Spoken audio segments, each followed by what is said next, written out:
When my daughter told me that I would not be welcome at her house for Christmas, I smiled, got in my car, and made one call. By the new year, I had their mortgage payments canceled, and that was just the beginning of my plan. Justice must be restored and arrogance punished. You won't believe what I did next. Before we continue, please subscribe to the channel and let us know where you're listening in the comments. I could make my famous turkey this year, I said, settling deeper into Michaela's leather couch. The one with the sage stuffing your mother used to love. Remember how she'd always say it was better than her grandmother's. The words hung in the warm air between us, mixing with the scent of Isabella's expensive vanilla candles. Michaela shifted beside me, her wedding ring catching the light from their 12-foot Christmas tree. Something in her posture changed, shoulders pulling inward like she was bracing for impact. "Dad, unfortunately, you won't be welcome here for Christmas." The words hit me like a physical blow. I blinked, certain I'd misheard. "What do you mean? Why wouldn't I be welcome?" Michaela couldn't meet my eyes, her gaze fixed on the marble coffee table, the one I'd helped her pick out last spring when Isabella decided their old furniture wasn't sophisticated enough. "Isabella's parents are coming, and they'd prefer if you weren't here." My hands went cold. "They'd prefer. It's just easier this way, Dad. You know how her family is about traditions. They have their own way of doing things." Her voice got smaller with each word, like she was shrinking inside herself. I looked around the living room at the silk curtains I'd paid for when Isabella complained about privacy, at the hardwood floors that had come from my second mortgage, at the crown molding that had maxed out my credit card. Every inch of this house bore my fingerprints, my sacrifice, my love for my daughter. "Their own way," I repeated slowly. "And what way is that, Michaela?" She flinched. "Dad, please don't make this harder than it has to be." Through the kitchen archway, I could see Isabella's new KitchenAid mixer, the professional-grade one she'd insisted she needed for her holiday baking phase that lasted exactly 3 weeks. $2,000 of my money sitting there, probably used twice since October. Where will I spend Christmas then? The question came out quieter than I intended. Michaela's face crumbled. "Maybe you could, I don't know, maybe visit Aunt Rosa, or we could do something the weekend after." The weekend after. Like Christmas, was just another appointment that could be rescheduled for convenience. I stood up, my knees protesting after 8 years of carrying this burden alone. "I see, Dad. Wait." But I was already moving toward the door, past the family photos, where my face grew smaller and more distant in each frame, past the coat closet that held Isabella's 1,000 jackets. My hand found the doorknob solid and cold under my palm. "Daughter," I said without turning around. "Tell Isabella's parents," I said. "Fellas navidad." The December air hit my face like a slap as I walked toward my truck. Behind me, I heard Michaela call my name once, then the soft click of the door closing. Final and absolute. I sat in the driver's seat for a moment, engine off, watching the Christmas lights twinkle in the windows of houses I'd never be welcome in. My phone buzzed, probably Michaela wanting to smooth things over with empty promises and guilt. I didn't answer. Instead, I turned the key and drove into the darkness, leaving behind the warm glow of the house I'd bought, but would never belong in. The heater hummed against the December cold as I navigated the familiar streets toward home. South Hills sprawled around me, every neighborhood corner holding memories of the man I used to be, the one who believed family meant everything, who'd give his last dollar to see his daughter smile. That man was a fool. I stopped at the red light on 29th and Grand, watching a young father load Christmas presents into his SUV. His kids pressed their faces against the window, breath fogging the glass with excitement. Once upon a time, that had been Michaela and me. Before Isabella, before I became nothing more than a walking ATM with inconvenient emotions, the numbers started rolling through my head like a broken slot machine. $2,800 every month for 5 years. My calculator had given up trying to make sense of it last spring when I'd finally added up the total. $140,000. More money than Maria and I had saved for our entire retirement. Gone. Just gone. I pressed the accelerator harder than necessary as the light turned green. The truck responded with a growl that matched my mood. 5th Street. That was where I'd refinanced my house. Our house, Maria's and mine, to cover their down payment.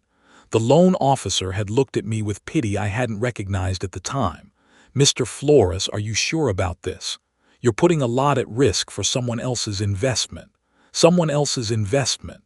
Not my daughter's future, not my family's security. Someone else's investment. Lincoln Street, the bank where I had taken out a second mortgage when Michaela lost her job 2 years ago. "Just temporary, Dad. Just until I get back on my feet." Isabella had stood behind her, $700 purse slung over her shoulder, nodding sympathetically while mentally calculating how much my desperation was worth. Nothing. As it turned out, my desperation was worth nothing to them. I pulled into my driveway, the one with the cracked concrete I couldn't afford to fix because every spare dollar disappeared into their perfect suburban fantasy. The porch light flickered, another repair I'd been putting off. Inside, the house felt hollow without Maria's laughter, without the warmth of family gatherings that would never happen again. My phone rang as I fumbled with my keys, the shrill tone echoing off the empty walls. Isabella's name flashed on the screen, probably wanting to explain why I wasn't good enough for her parents' delicate sensibilities. Perfect timing. I'd been waiting 5 years to have this conversation. I answered on the 4th ring, letting her wait just long enough to wonder if I'd pick up at all. "Dennis." Isabella's voice dripped with false sweetness, the same tone she used when asking me to cover their water bill or property taxes. "I heard about the little misunderstanding with Michaela." Misunderstanding. I leaned against my kitchen counter, still wearing my coat. "I don't think there's any misunderstanding, Isabella. You made your position quite clear. Look, I know this seems harsh, but you have to understand my parents' perspective. They're very traditional people. They expect a certain atmosphere during the holidays." "A certain atmosphere," I repeated. "And what atmosphere is that?" A pause. I could hear shopping bags rustling in the background, probably spending money that should have gone to their mortgage payment. Money that was my responsibility, apparently. "Well, they're not used to your kind of cooking. All that spicy Mexican food and loud music. And frankly, Dennis, they're educated people. They expect conversations about current events, literature, art, you know." The words hit harder than a physical blow. 8 years of biting my tongue, of swallowing insults for Michaela's sake, of pretending not to notice the way she looked at me like I was some kind of hired help. My kind of cooking. My voice stayed level, controlled. "You mean the food you ate every Sunday for 3 years when money was tight? The tamales you said reminded you of your grandmother. That was different. We were appreciative then, but now with my parents. Now with your parents, you can't have the Mexican peasant embarrassing you at your fancy dinner table." The false sweetness evaporated. "Don't be dramatic, Dennis. This isn't about race. It's about class. My father graduated summa cum laude from Washington State. My mother speaks 4 languages. They summer in the Hamptons. What exactly would you contribute to dinner conversation? Stories about laying tile." Heat flooded my chest, but I kept my voice steady. "I built a business from nothing after your husband's grandfather died. I've employed over 50 people. I've paid more in taxes than your father made in his best year. Money isn't everything, Dennis. Breeding matters. Education matters. And frankly, Maria understood her place better than you understand yours." The line went dead silent. She'd crossed it. The line I didn't even know existed until she'd stomped across it in her designer heels. "What did you say about my wife?" "I'm just saying she knew how to blend in better. She didn't make waves. She understood that some spaces weren't meant for her." My hand tightened around the phone until my knuckles went white. "Maria had more class in her little finger than your entire bloodline will ever possess." "Oh, please. She was a house cleaner who got lucky. At least she had the good sense to stay quiet about it." "Isabella." My voice dropped to something I didn't recognize. I want you to listen very carefully. This conversation is over. We're done pretending to be family. You can't just we're done, I repeated and ended the call. I set the phone down carefully on the counter, my hand surprisingly steady. Around me, the kitchen felt different, smaller, but somehow cleaner, like a weight had been lifted from the air itself. I walked to my desk in the corner, pulled out the manila folder I'd been avoiding for months. Bank statements, mortgage papers, 5 years of automatic transfers that had bled me dry while they lived like royalty. Time to stop the bleeding. Part 4, the first decision, canceling the mortgage. The documents spread across my kitchen table like evidence at a crime scene. 5 years of bank statements, each one showing the same automatic transfer. $2,800 on the 15th of every month, vanishing from my account into theirs, a paper trail of my own stupidity. I pulled out my calculator and started adding. The first year, $33,600. The second year, another $33,600. By the third year, I'd stopped buying myself new clothes. The fourth year, I'd started shopping at discount grocery stores. This year, the fifth year, I'd been eating peanut butter sandwiches for lunch to make ends meet. $143,400. Not counting the down payment, not counting the times I'd covered their utilities when Isabella's shopping addiction got out of hand. Not counting the new roof, the landscaping, the furniture that was essential for their lifestyle. I sat back in my chair looking at the numbers until they blurred. Maria's life insurance money, my retirement savings, the college fund we'd started for grandchildren I'd apparently never be allowed to see. All of it gone, poured into a house where I wasn't welcome for Christmas dinner. I reached for my phone, scrolled through my contacts until I found the number for my bank. The automated system offered me options in English and Spanish. How thoughtful, how accommodating to people like me. Customer service. This is Jennifer. How can I help you today? I need to cancel an automatic transfer, I said, my voice steadier than it had been in years. Certainly, sir. I'll need your account number and some verification information. I rattled off the numbers, watched her type in the background. Professional, efficient, no judgment about why a 62-year-old man was canceling payments to what was probably his daughter's mortgage. I see the transfer you're referring to, Mr. Flores. $2,800 monthly to Wells Fargo. Account ending in 7423.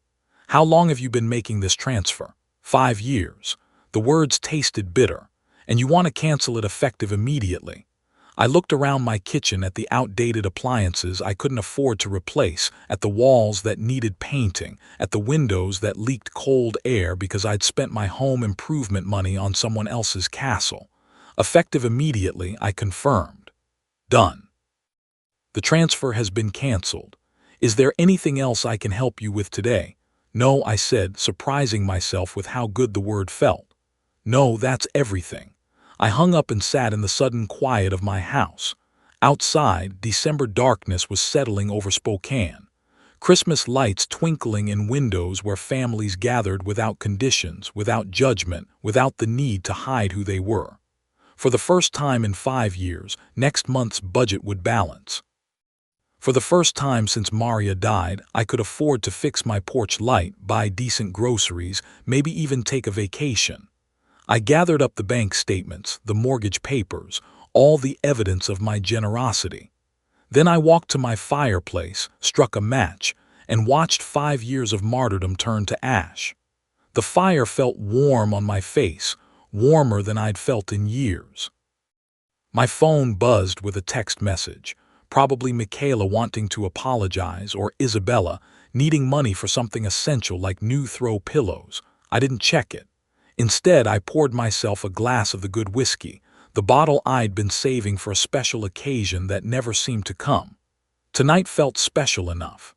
I raised my glass to the empty room, to Maria's photo on the mantel, to the man I used to be and the man I was becoming. Merry Christmas to me, I said and meant it. The next morning arrived crisp and clear, December sunlight streaming through my kitchen windows as I nursed my second cup of coffee. For the first time in years, I wasn't calculating how much money would disappear from my account in 3 days. The freedom tasted better than the Colombian blend I'd finally allowed myself to buy. My phone rang at exactly 10:47 a.m. Isabella's name flashed on the screen like a warning label. Dennis. Her voice carried that familiar tone of barely concealed impatience. I need you to pick up my parents from Spokane Airport. Their flight from Portland arrives at 2:00. I set down my mug carefully, watching the steam curl toward the ceiling. Isabella, did you forget about our conversation yesterday? Look, whatever that was about, we need to focus on practical matters now. My parents need transportation, and you're the only one with time during the day. The audacity was breathtaking. Less than 24 hours after telling me I wasn't worthy of sharing Christmas dinner with her family, she expected me to serve as their personal chauffeur. And you're asking me because that's what family does, Dennis. They help each other. Her voice sharpened with irritation. Besides, let's be honest here. You're not my rival. You're too weak to be my rival, so just get in your truck and pick them up. There it was, the final insult wrapped in a command. What airline? I asked quietly. Alaska Air Flight 447. They'll be at baggage claim carousel 3. And Dennis, they're expecting someone who can handle their luggage properly. Don't embarrass us. I could hear her nails tapping against something hard. Probably her granite countertop, the one I'd paid for when she decided laminate wasn't suitable for her dinner parties. Of course, I said, I'll take care of everything. Good. And wear something decent. Maybe that blue shirt you wore to Michaela's graduation. They noticed things like that. The line went dead. She hadn't even said thank you. I sat back in my chair looking at my phone's blank screen. 2:00 Flight 447 baggage claim carousel 3. I glanced at the wall clock above my sink. 10:52 a.m. Plenty of time. I poured myself another cup of coffee, added an extra spoonful of sugar, and opened yesterday's newspaper to the crossword puzzle I hadn't finished. 7 across. Delayed gratification. 12 letters. The answer would come to me eventually. At 2:15 p.m., I was settling into my favorite armchair with a fresh cup of Earl Grey and the Spokane Review's Sunday edition. The crossword from yesterday lay completed on my coffee table. Delayed gratification had been postponement. My phone buzzed against the wooden surface. Isabella's name again. I let it ring. The December sun slanted through my living room windows, warming the space where I'd spent so many lonely evenings counting the cost of my generosity. Today the silence felt different, earned intentional. 2:47 p.m. the phone buzzed again. This time I could see the preview of her text. Dad, where are you? My parents are.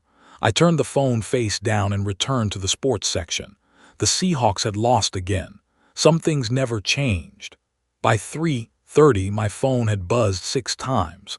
I'd finished the newspaper, brewed a second pot of tea, and started organizing the junk drawer in my kitchen table. Amazing what you could accomplish when you weren't rushing around serving people who considered you their personal bellhop. The 7th call came at 3:45. Instead of Isabella's name, I saw a known number. Probably her parents borrowed someone's phone at the airport. I let that one ring too. Outside, a neighbor was hanging Christmas lights on his porch. His children running around the yard with the manic energy that only December afternoons could bring.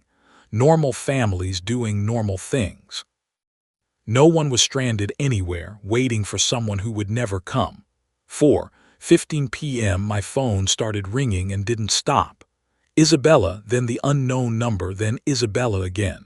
The buzzing became constant, like an angry wasp trapped against glass. I walked to my kitchen and unplugged my landline from the wall. Then I turned my cell phone completely off. Perfect silence. I made myself a grilled cheese sandwich and heated up a can of tomato soup, comfort food I hadn't allowed myself in months, because every grocery dollar had gone toward making ends meet while subsidizing their lifestyle. The cheese melted perfectly golden. The soup steamed in my favorite mug. Outside, the winter sun was already starting to set, casting long shadows across my backyard.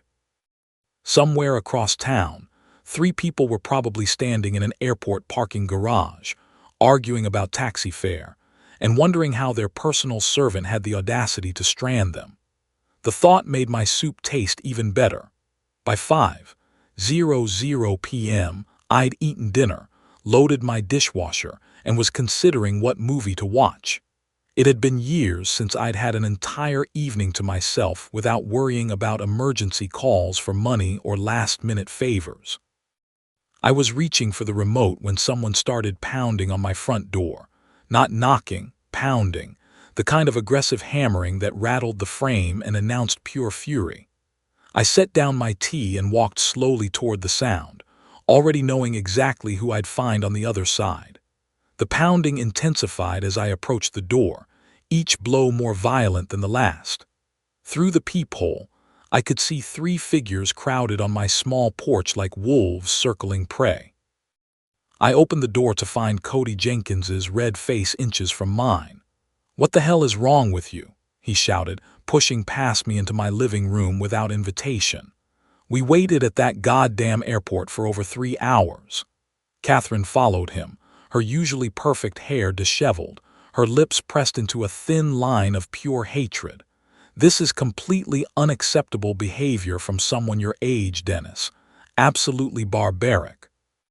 Isabella brought up the rear, her designer coat wrinkled, her makeup smeared. "You humiliated us. Do you have any idea what you've done? My parents had to take a $40 taxi because you decided to get out of my house." My voice cut through their chorus of rage like a blade through silk. They stopped mid-rant, shocked by the steel in my tone. "Excuse me." Cody's face went from red to purple. "You don't get to make demands here, buddy. Not after what you pulled today." "This is my house," I said quietly, not moving from my position by the door. "And I want you out now." Catherine stepped forward, her voice dripping with the kind of condescension she'd perfected over decades of looking down on people like me. "Dennis, you clearly don't understand the magnitude of your mistake. My husband has connections throughout this city. Business connections, social connections. You can't treat people like us this way and expect this was a lesson for you," I interrupted, meeting her gaze steadily. "A lesson about your excessive arrogance and your poor treatment of people you consider beneath you." Isabella's mouth fell open. "A lesson? Who do you think you are to teach anyone anything? You're nobody. I'm someone who finally stopped being your personal bank account and taxi service." I stepped aside and held the door open wider. "The lesson is over. You can leave." Cody jabbed a finger toward my chest but didn't quite dare touch me. "You have no idea who you're messing with, old man. I've been in this town longer than you've been breathing its air. I know people, important people, people who can make your life very, very difficult." "Is that a threat, Mr. Jenkins?" "It's a promise." His voice dropped to a menacing whisper. "You think abandoning elderly people at an airport is just something you can do without consequences? You're about to learn exactly how wrong you are." Catherine nodded, her smile sharp enough to cut glass. "Indeed, actions have consequences, Dennis, and yours will be quite public." Isabella grabbed her father's arm. "Daddy, let's just go.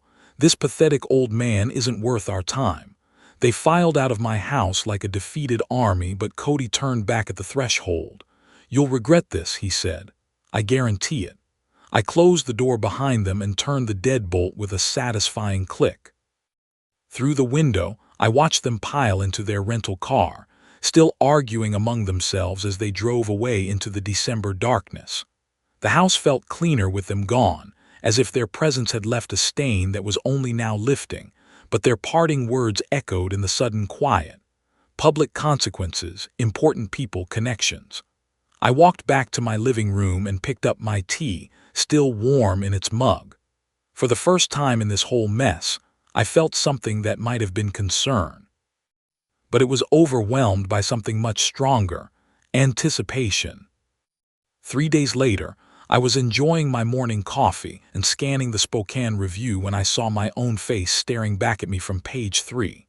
The headline read, "Spokane Businessman Abandons Elderly Couple at Airport During Holiday Storm." My hands went still around the coffee mug. There I was in black and white, an old photo from my company's website, probably 5 years out of date. Below it, a story that made my blood run cold and my temper flare in equal measure. Cody and Catherine Jenkins, visiting their daughter for Christmas, were left stranded at Spokane International Airport for over 4 hours Sunday when family member Dennis Flores failed to appear for a prearranged pickup. The couple, both in their late 50s, waited in frigid temperatures as a winter storm warning was issued for the region. Winter storm warning. It had been 52 degrees and sunny. "We couldn't believe someone would just abandon us like that," said Cody Jenkins, a retired banking executive. "We called repeatedly, but Mr. Flores never answered his phone. We were forced to take an expensive taxi in dangerous weather conditions. At our age, this kind of treatment is not just inconsiderate, it's dangerous." The article continued with quotes about my pattern of erratic behavior and concerns about my mental state. Cody had painted himself and Catherine as helpless victims of a cruel old man who'd suddenly snapped without provocation. No mention of the Christmas dinner rejection, no context about Isabella's demands or their years of financial exploitation. Just me, the villain who abandoned poor elderly tourists during a blizzard that existed only in Cody's imagination. I sat down my coffee and read the article again slowly, then a third time. The byline belonged to Patricia Morrison, lifestyle editor. I didn't recognize the name, but I recognized the strategy. Cody had called in favors, used his banking connections to get this story placed exactly where it would do maximum damage to my reputation. Smart. Very smart. For the first time since this whole mess started, I felt a grudging respect for my opponents. They weren't just entitled trust fund babies throwing tantrums. They were strategic, calculating.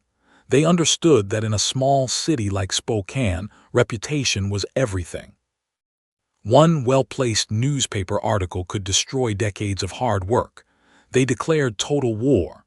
I folded the newspaper carefully and set it aside, my mind already shifting into the methodical planning mode that had built my business from nothing.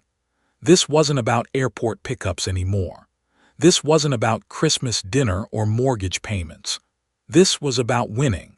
I pulled out my laptop and began typing names into search engines. Cody Jenkins, Catherine Jenkins, Isabella Flores, their social media profiles, their connections, their habits, their weaknesses, everything they'd foolishly made public over the years. If they wanted to play chess, I'd show them what a real strategist looked like. I glanced at my wall calendar. December 18th, 7 days until Christmas. 7 days to plan something they'd never forget. I spent the next 3 days living in a different world. Not the world where I was Dennis Flores, the broken-down old man who let his family walk all over him. This was the world where I was Dennis Flores, businessman, strategic thinker, someone who'd built something from nothing and wasn't about to let a bunch of entitled parasites destroy what I'd worked 40 years to build. My laptop became command central. Social media profiles filled my browser tabs like playing cards in a high-stakes game. Cody Jenkins, retired First National Bank manager, member of the Spokane Country Club, treasurer of the Inland Northwest Business Leaders Association, a man who'd spent his career in positions of trust and influence, a man with a lot to lose. Catherine's Instagram painted a perfect picture of refined living, charity lunches, wine tastings, vacation photos from Coeur d'Alene tagged with trash-blessed life. Every post carefully curated to project success and sophistication. Comments from friends praising her elegant taste and inspiring lifestyle, all built on other people's money, including mine. Isabella's Facebook timeline told the real story. Posts about our beautiful home with photos of the kitchen I'd paid for. Check-ins at expensive restaurants during the months when I'd covered their utility bills. A status update from last week. So excited for Christmas dinner with family. Can't wait to show off our hosting skills. Our hosting skills, our home, our success. The narcissism was breathtaking, but it was Michaela's LinkedIn profile that gave me the final piece I needed. Her recent activity showed a new connection. Patricia Morrison, lifestyle editor at the Spokane Review, the same Patricia Morrison who'd written the hatchet job about me. I leaned back in my desk chair, looking at the evidence spread across my screen. These people had made three critical mistakes. First, they'd underestimated me completely. Second, they'd gone public with their attack, which meant I could go public with my response. Third, they documented their entire privileged lifestyle online, creating a perfect catalog of hypocrisy. I clicked through to Patricia Morrison's profile. 43 years old, journalism degree from WSU, 15 years at local papers, no previous connection to banking or finance, which meant Cody had reached out cold, probably through someone he knew from his business network. A 5-minute search through local business directories confirmed my suspicion. 3 mutual connections between Cody and Patricia's editor. The story hadn't just appeared. It had been planted carefully and deliberately. Amateur hour. I opened a new document and began typing. Not a response to their media attack, something much better. A timeline. 5 years of financial support documented with bank statements, receipts, and canceled checks. The down payment for their house, $47,000 from my home equity loan. The kitchen renovation when Isabella decided granite countertops were essential. $18,000 from my credit card. 60 monthly mortgage payments of $2,800 each, $168,000 in total, $250,000, more than I'd spent on myself in the last decade. My phone buzzed with a text from a number I didn't recognize, probably Isabella, trying a new angle. I ignored it and kept working. By evening, I had everything organized in a manila folder thick enough to choke a horse. Bank statements, receipts, photos downloaded from their social media showing off purchases I'd funded, a printed copy of the newspaper article with my handwritten notes in the margins documenting each lie and distortion. I looked at my wall calendar. December 24th was circled in red, not because it was Christmas, but because it was the perfect day for justice. According to Isabella's Facebook events, they were hosting Christmas dinner for 12 people, family, friends, neighbors, members of their social circle, the kind of people who read the Spokane Review and formed opinions based on what they saw there. The kind of people who deserve to know the truth. I closed my laptop and walked to my kitchen where I'd left my good camera, the one I'd bought years ago to document job sites for my business. Time to put it to work documenting something else entirely. Tomorrow was Christmas Eve. Tomorrow, Cody Jenkins and his family were going to learn what happened when you declared war on someone who actually knew how to fight. Christmas Eve morning dawned gray and cold, the kind of Spokane winter day that made you grateful for warm houses and family gatherings. Too bad I wouldn't be welcome at either, but I had other plans. I laid out my evidence like a lawyer preparing for trial, bank statements organized by year, each monthly payment highlighted in yellow, receipts arranged chronologically showing the pattern of my support for their lifestyle, photos printed from their social media, Isabella's new jewelry, their vacation photos. The expensive Christmas decorations currently adorning the house. I'd helped them keep all of it copied 12 times, one for each dinner guest. The newspaper article went on top of each stack, my red pen notes visible in the margins. Lie written next to Cody's quotes about dangerous weather. False. Beside the claim about my erratic behavior, missing context highlighted where they'd failed to mention 5 years of financial support. I dressed carefully in my best suit, the navy blue one I'd worn to Maria's funeral, pressed and ready for another kind of farewell. Today I was saying goodbye to the man who'd been a doormat for his family. Tonight I'd be someone who commanded respect. At 6:30 p.m., I loaded my briefcase with the evidence packets and drove to Kendall Yards. Their house glowed with warm light, cars filling the driveway and lining the street. Through the front windows, I could see figures moving around the dining room, Isabella playing hostess in the home my money had helped them buy. I parked across the street and checked my watch. 6:45, perfect timing. Late enough that everyone would be seated for dinner, early enough that they'd still be on the main course. No easy escape for anyone. The front door was unlocked. Of course it was. Isabella loved to show off how safe their neighborhood was, how they didn't need to worry about security, like people in rougher areas. I let myself in quietly, the warm air hitting my face along with the sounds of laughter and conversation from the dining room. And then Catherine said, "But darling, that's not how we do things in our family."